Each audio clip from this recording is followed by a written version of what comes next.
practical is Paul's philosophy? How practical is Paul's philosophy? Well, Paul is giving us a dying and rising demigod. Before this, he was just a human being, but due to him virtuously suffering for the cause of God the Father, and also with the Logos, the Son of the Father, in mind, this particular human being was chosen to have the Logos invest in him for the purpose of fulfilling a mission for humanity. And so the Logos existing within this person, continuing to suffer virtuously for the cause of God the Father and for humanity, died, rose, ascended, and was anointed the host of the Logos as humanity's mediator, and for the mediator of a new covenant between humanity and God the Father. And when one is associated to this community, when one is in this group, in the group of this now ascended and ordained and anointed high priest, well, you have all of the precious gifts and promises that the law of Moses can't give to you.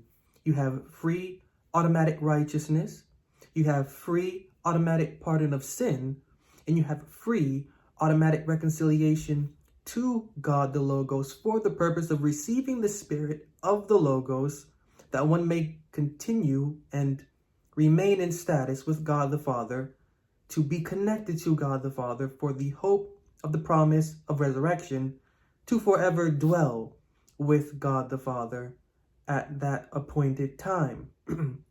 All you need to do is to maintain a specific lifestyle. Maintain a lifestyle of suffering for the cause of God the Logos, because God the Logos suffered for the cause of God the Father. You don't have to worry about the cause of God the Father anymore. That's taken care of. God the Logos is now what you need to worry about, and now suffering for God the Logos when it's suffering for love. So, you're a part of this community. You have all of these free gifts. Use all of these free gifts for the purpose of love, demonstrating and defining love both to God the Logos in the name of God the Father, and then to humanity, the same spirit that the Logos performed and demonstrated, executed, died, rose for, that we have to now, being a part of this community, mimic. The purpose being, again, for one, the day of redemption, securing our name to that book of life. Two, securing our name for safety from the wrath that is to come against those that are denying this foundational principle of Paul's gospel, which wrath took place 70 AD. And we're doing all of this so that we can also have the peace of that, of the spirit of the Logos, of the love, or for or from the love that this lifestyle gives us. So we're putting away our former self, and we are hiding our former self under the wings of the character of Paul's Lord in Christ. And more importantly, we're putting away ourselves and we're hiding ourselves under the impression of the Logos acting within the host of the Logos, who is the Lord or the Christ or the Jesus of Paul.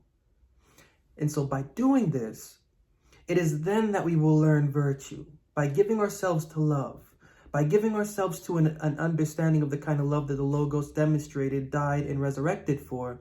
We are giving ourselves to an experience where hate is not the foundation, where the mind within the body is not the foundation, where we are understanding contentment through serving another. We are building up patience. We are building up meekness. We are building up empathy and all of these qualities with the imagination of how the Logos would have done it himself within his host, along with the revelations that Paul is giving us of how the Logos handled this lifestyle within his host. And so putting these things together, we are now manifesting a life of love and of service to God the Logos. And in sight of God the Father, we are just. We are just. But the problem is that this type of justification is not what the Bible models for justification.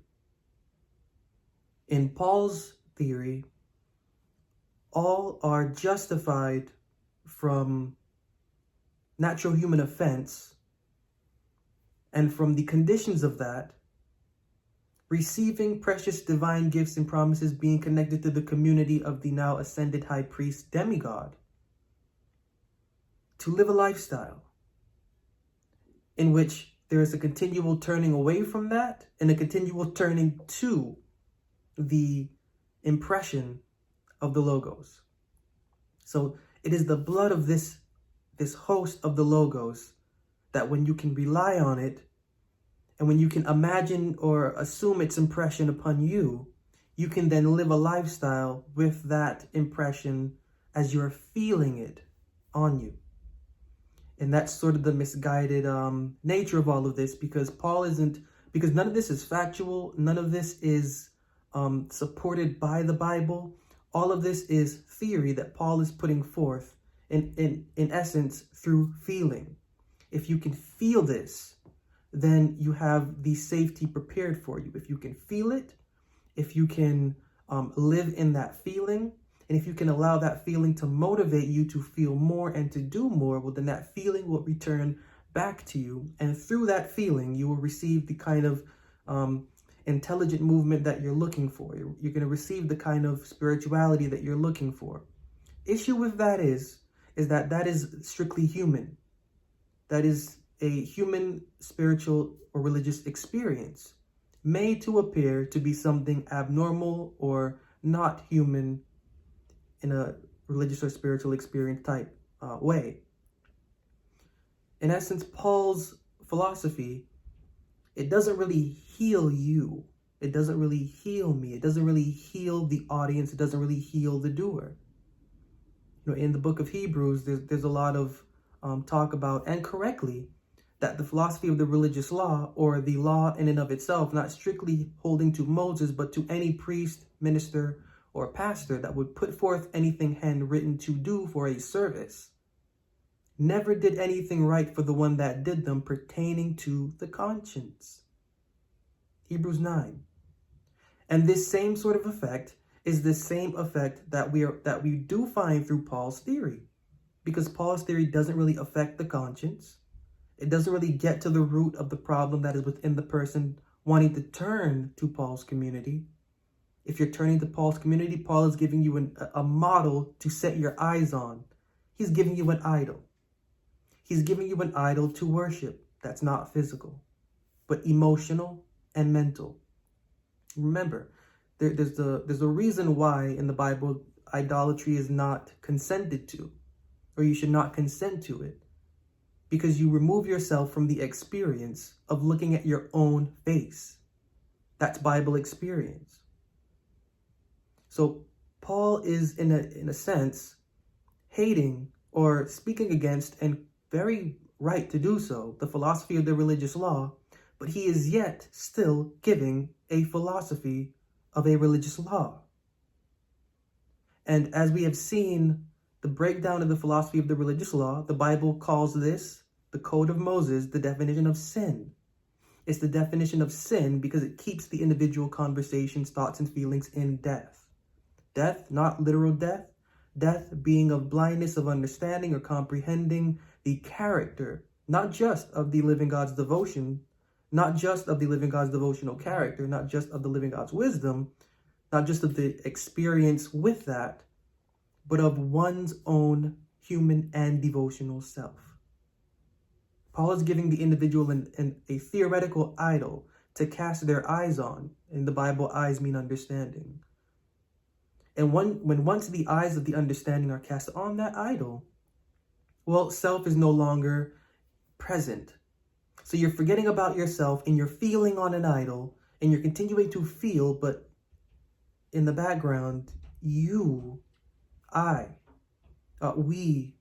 are never really ever going to be fulfilled, because that idol can't really do anything for us so long as our feelings are not continually informed. What is the Sabbath of the Bible? This is a question I get all the time. And so often that I decided to write a book about it. And in this book, you, the reader, will understand in context what this term means and also the intention behind the Creator developing and instituting this period of time or this appointment. The Sabbath is about rest, but what is rest? This book explains it. Rest is a concept. Rest is a concept. It's not what we think in our Western thought. Rest is a concept. And this book digs into that concept for the individual serious about their faith's growth and development. So check out my website and check out the book, The Bible Sabbath, to understand how to better vibe your conversation with the living God's course of growth and development. And this is why in our previous meeting, I said that as opposed to Paul's theory of justification, which is not grounded in the scriptures and which is not supported by the Bible, there needs to be something more reliable for both the human and the devotional conversation. Why is that? Looking at Jeremiah 17:9, I'm just going to run through some verses quickly just to get this point out there. Jeremiah 17 verse 9. Jeremiah 17 and verse 9. Jeremiah 17 and verse 9. The heart is deceitful above all things and desperately wicked. Who can know it? The heart is deceitful above all things and desperately wicked. Who can know it? Why do we need a more suitable and a more reliable experience than what Paul is offering? Because the heart is deceitful above all things and desperately wicked. Who can know it? Psalm 94:11. The Lord knoweth the thoughts of man, that they are vanity. Psalm 94:11. The Lord knoweth the thoughts of man, that they are vanity. Ecclesiastes 7:20. For there is not a just man upon earth that doeth good and sinneth not. So, to the Bible's mind, one is not the idea of escaping humanity is illogical to the Bible, because it's within. We are created fractured. We are created fractured, and in this fracture, as I will show in a couple verses more, this fracture is supposed to be for our correction. We are created fractured not to escape it. We are created fractured not to receive a distraction from it or to be distracted by something else to get away from it. We are created fractured because this is the only way that we can understand the definition of love. The idea of a dying and rising, newly initiated high priest demigod taking sin away is something that is contrary to the general idea within the Bible. Sin is not to be taken away from. Sin is to become a tool or a lesson book or an instrument for fastening in the idea of what is decent and of what is indecent, and especially in regards to the devotional conversation.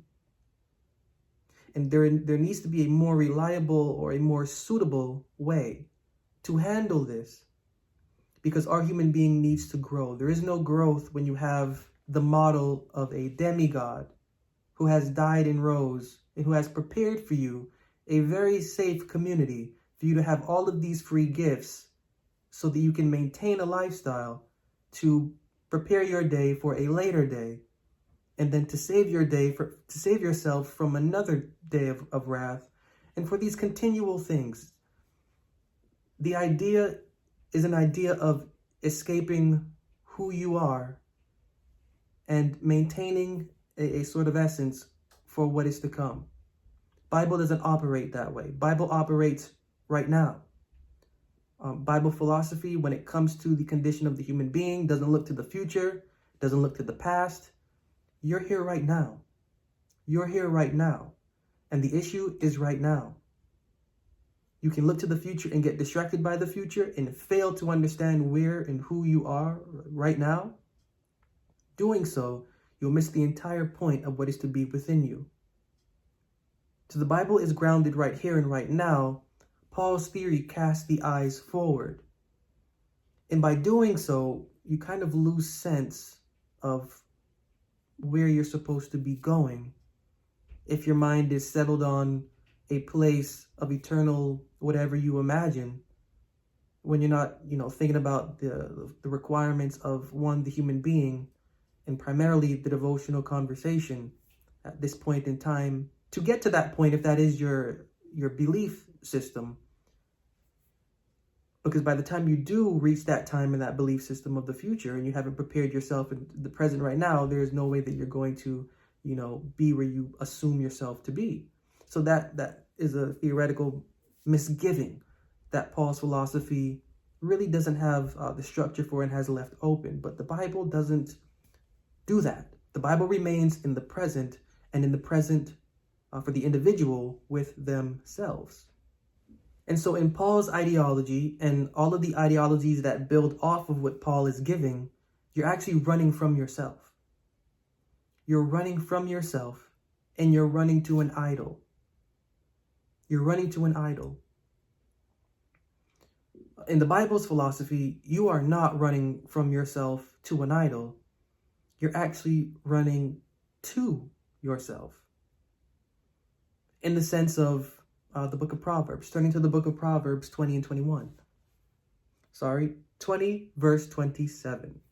Proverbs 20 verse 27. Proverbs 20 verse 27 reads, "The spirit of man is the candle of the Lord, searching all the inward parts of the belly."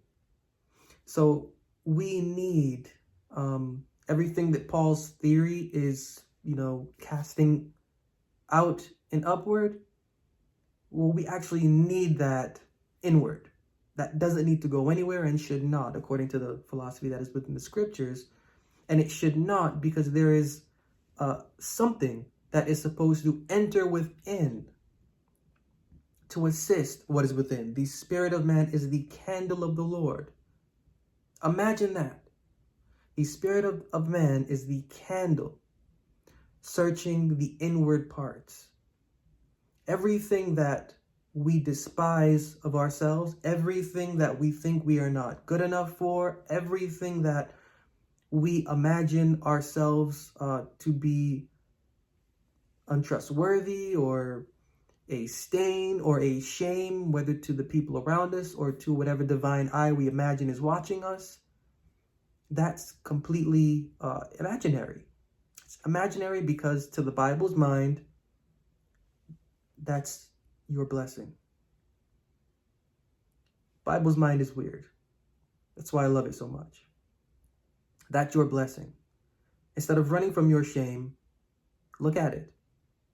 Instead of wondering why you do not believe you are worth anything greater than what you have, look at that and think about that. Instead of casting your eyes on an idol, promising you the greatness that you, your own self, know you should be receiving, and yet don't really have the energy to do it. Instead of casting yourself on an idol that is assumed through Greek interpretation to give you free pardon, free reconciliation, pardon of sins, reconciliation, and all of the precious gifts and promises to maintain a specific lifestyle for a day of redemption. Instead of doing that, instead of putting your confidence on that, which is theoretical, and which is coming from an imagination of this author, Paul. Well, the Bible is more grounded. The Bible would have the individual stay within themselves, to look within themselves for the purpose of receiving correction for themselves. See, this is how one understands that they are not a creation of themselves. The groundwork, the grind of natural life. Think about natural life, how your natural life is. Natural life is a grind. Outside is the test. You come home, it should be peace. Well, that's the grind. Within, continual test for continual peace. Getting what is out from within out, and keeping the peace or the intelligence that is within confined to what is within. Not alone though, because something, again, is supposed to enter within to assist us in cleaning out our soul temple. And so you turn to Hosea. Hosea 14:2-4, and the idea is, take with you words and turn to the Lord. Say unto him, take away all iniquity and receive us graciously. So will we render the calves of our lips, the idols of our mouths. Assure shall not save us. We will not ride upon horses, neither will we say any more to the work of our hands, you are our gods, for in thee the fatherless find mercy. Then it says, I will heal their backsliding, I will love them freely, for mine anger is turned away from them. The idea is devotional well-being. Not running from what is within us, looking at it and healing from that. Whether a pastor or a church leader or a ministry volunteer, or whether the work is going on within and that it's personal, your soul temple being cared for, Church Source is your online source for everything that you need to make your journey and your ministry prosperous. Head on over to my website to click the affiliate links. They will take you to Church Source, where you will be able to see and to discover the resources that will help you make your journey and your ministry thrive. And so the connotations of what health is different. In Paul's theory, health is physical. Religion is secular. In Paul's theory, and in everything that Paul's theory built off of. In Paul's theory, your human condition is the issue. To the Bible's mind, your human condition is not the issue, because the one that made you understands how you are made, and it would be illogical for the one that made you to despise how you are made. To the Bible's mind, the nature of the devotional conversation is the issue. The nature of the devotional conversation is the issue, because it is through the devotional conversation that our human being is regulated. Want to do something about your human being? Get your devotional conversation in check. You want to understand why you behave the way you're behaving. You want to understand why you're not understanding what you need to understand about yourself. Well, get your Christianity, get your atheism, get your evolutionism, even if that's a thing. Maybe I just invented that. That's a thing. Get all of that in check. Because once you do, you'll begin to understand your fracture better. You are running from something to turn to an idol. In essence, Paul's theory. Paul gave his community a model of perfect justice. Now, this model is the only one in this community that has sin pardoned, that has everything good refreshed within him. He's the only one. If you're joined to this community, you do not have this. He's the only one. He's only relevant because once you cling to him, then you can adopt everything that is clean about him. So in living in that frame of mind, as easy as that is sounding, the more you get into that, the more frustrating that will be. Because that's not you. You're still here. You still have to deal with you every day. Bible knows this. And so the Bible, in essence, understanding that the human fracture is what it is, turns the attention to the devotional fracture. Isaiah 42:16-17. Isaiah 42:16-17. And I will bring the blind by a way that they knew not. I will lead them in paths that they have not known. I will make darkness light before them and crooked things straight. These things will I do unto them and not forsake them. They shall be turned back. They shall be greatly ashamed that trust in graven images, that say to molten images, you are our gods. Same idea from Hosea. The idea is not physical or secular as Paul's theory and as other every other religious theory building off of Paul's theory would have it. The idea is devotional. And the correction is supposed to be from the way that the devotional conversation has previously carried itself. Jeremiah 2:18 and 19. Jeremiah 2:18 and 19. And now what hast thou to do in the way of Egypt, to drink the waters of Sihor? Or what hast thou to do in the way of Assyria, to drink the waters of the river? Thine own wickedness shall correct thee, and thy backslidings shall reprove thee. This is all, again, figurative language. Waters are connoting to, in this sense, the information of Gentiles or information of people, dogma, doctrine. Egypt, Assyria, also figurative understanding. Think about these as religious denominations. And so as we are dipping into the waters of religious denominations, as we are maintaining the theories of religious denominations to either believe them or to disbelieve them, Bible calls this act, that's that wickedness. And the wickedness of doing this is what is to correct us. We are to be corrected the more that we can understand our fracture, true, but how negligent we have been to our devotional conversation and to the devotional conversation of the Creator, the living God. Because we have to feel shame for the way that we carried ourselves towards these gods. Whether we believed or disbelieved them, it is yet shame because our conversation is suffering for our negligence to exercise our mind to think better. Instead of casting our eyes onto an idol, well, we should have really cast them within and dug into the wisdom that we know exists to find enlightenment. That is the more reliable or suitable manner according to this present time and according to who we are as human beings. It is, as the Bible continually says, the wisdom that we can acquire from, again, a specific wisdom, and this specific wisdom called Emmanuel, that can make our human and our devotional experience that much more better.